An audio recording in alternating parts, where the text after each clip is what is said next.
O que é essa coisa chamada de alma? Desde muito pequeno, na minha primeira infância, isso me preocupou. O que é isso? Porque quando eu tinha mais ou menos entre 5 a 6 anos de idade, eu costumava ir assistir a escolinha dominical da Igreja Presbiteriana, nas dependências lá da ESAL, que hoje é UFLA. E, e quem administrava lá as aulas era uma senhora americana, me parece que o nome dela era Francis.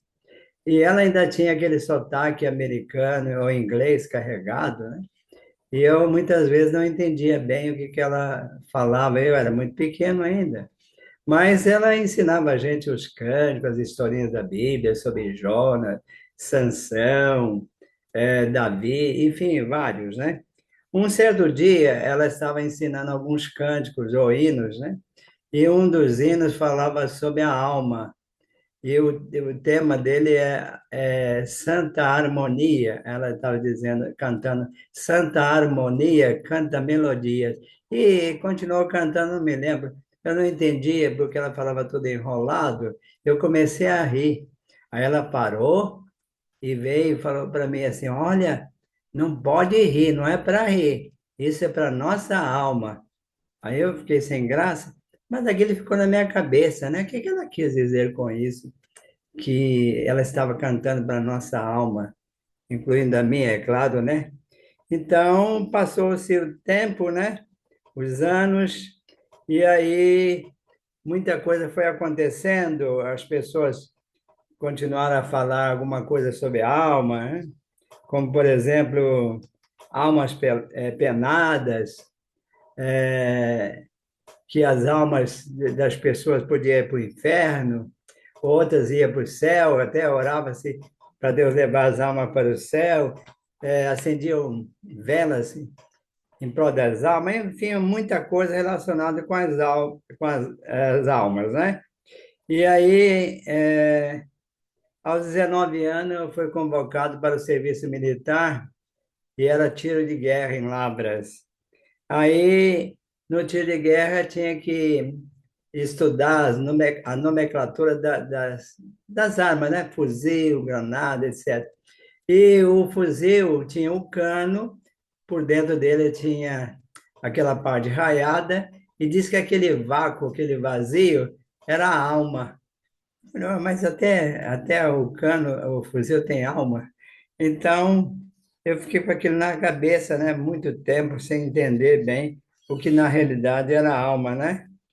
E as pessoas continuavam a falar que as almas boas iam para o céu, alma ruim ia para o inferno.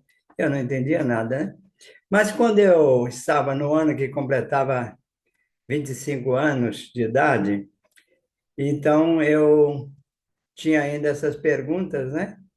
E comecei a ler a Bíblia, mas a leitura da Bíblia não me esclareceu nada. Daí uma pessoa estava estudando a Bíblia com meu irmão e ele me ofereceu estudo no lugar dele. E eu aceitei, porque eu tinha muitas perguntas, né? Uma delas era o que realmente era a alma. Aí no estudo, ele me mostrou Gênesis capítulo 2 e versículo 7, conforme está registrado na Bíblia João Ferreira de Almeida. E aí, então, eu achei interessante, porque esse texto foi um dos primeiros textos que me ajudou a entender o que é a alma.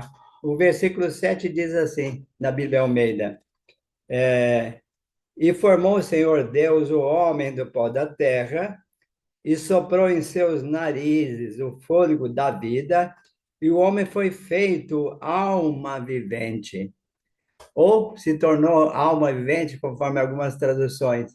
E aí, então, o rapaz falou: Você notou que o homem se tornou, foi feito uma alma, ele era uma alma? Aí, bom, será que é isso mesmo, né? O homem, então, a alma é o homem? Bom, aí, então, outros versículos da Bíblia foram apresentados, né? Por exemplo, por que que é a própria pessoa, ou o ser vivente, conforme algumas Bíblias diz, né? que o homem se tornou ser vivente. Levítico 17:11, eu achei interessante também, né? Foi um dos textos que no estudo da Bíblia eu comecei a pesquisar. Então, Levítico 17:11 diz assim: porque a alma da carne está no sangue, pelo que vou-lo tenho dado sobre o altar, para fazer expiação pelas vossas almas, porquanto é o sangue que fará expiação pela alma. Aqui está dizendo que a alma da carne está no sangue. Algumas Bíblias dizem, é o sangue. Ué, mas a alma é o sangue? Bom, aí então foi me explicado que o sangue é vida. Quando perdemos todo o sangue, perdemos a vida, morremos. Então, Deuteronômio também é outro texto interessante, né? Que no livro de Deuteronômio, capítulo 12, eu achei muito interessante que diz o versículo 20, né?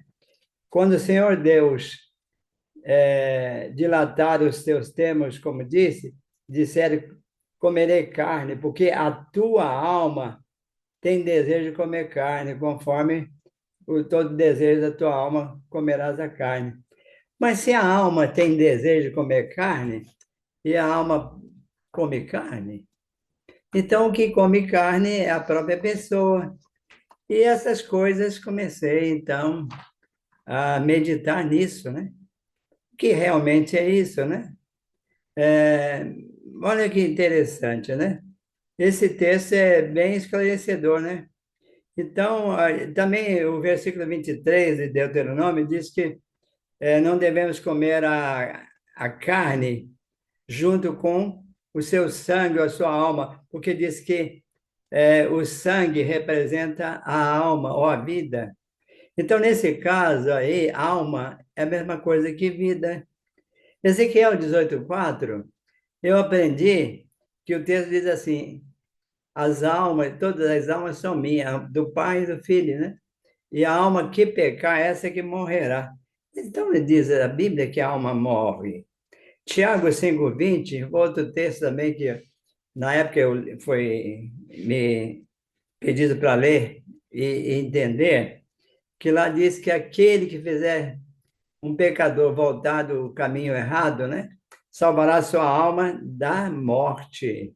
A alma está sujeita à morte, mas se ele mudar de atitude, está salvando a sua alma. Eu achei outra coisa interessante, é que a alma, a Bíblia diz que ela vai para o Hades, aliás, para o Seol primeiro, em hebraico, né? Salmo 16:10, não deixará minha alma no Seol, ou no grego, no Hades, porque no Salmo 116:10, fala aí que não deixará minha alma, né, no Seol, ou na sepultura. O Atos 2:31 cita aí o texto e usa a expressão grega Hades. Então, aí nós vemos que a alma é a própria pessoa. Como é que nós podemos ainda aumentar a compreensão, como eu aumentei a minha compreensão logo no início, quando eu comecei a estudar a Bíblia? Por exemplo, algumas expressões mostrando que a alma é a própria pessoa, como, por exemplo, o apóstolo Pedro falando sobre o profeta Ló, né? O servo de Deus Ló, é sobrinho de Abraão. Então, ele diz que aquilo que ele, a alma, aliás, atormentava-se a alma de Ló com aquilo que via e ouvia. Então, a alma dele era atormentada pelas coisas que entravam pelo ouvido e aquilo que ele observava. Então, aí nós entendemos, né? A alma, então, ele atormentava a alma pela vez. Então, a alma pode ver e ouvir as coisas. Aí também, Provérbios 25:25, fala da alma cansada. Então, a alma também cansa. O cansaço é uma coisa física, né? A alma tem sangue. Apocalipse 6:9 diz que quando abriu lá no céu, né? Para ter visões das coisas celestiais, o que o apóstolo João viu foi as almas, o sangue das almas dos executados por ter dado testemunho de Jesus, né? Olha, é interessante, aí está dizendo que o sangue das almas ou seja, as vidas, né? Porque o sangue representava a vida, era despejado no altar. Então, assim, para mim ficou claro que quando a Bíblia fala de alma, pode estar se referindo ao ser vivente, a pessoa mesma, né? Ou a vida que nós temos como pessoa, como ser vivo. Então, eu fiz assim um comentário depois que eu passei a entender, depois que eu fiz pesquisa, eu então comentei com o rapaz, eu não tenho dúvida sobre o que é alma. Para mim, agora, a alma não é mais algo que está dentro da pessoa, é um vulto, uma coisa assim.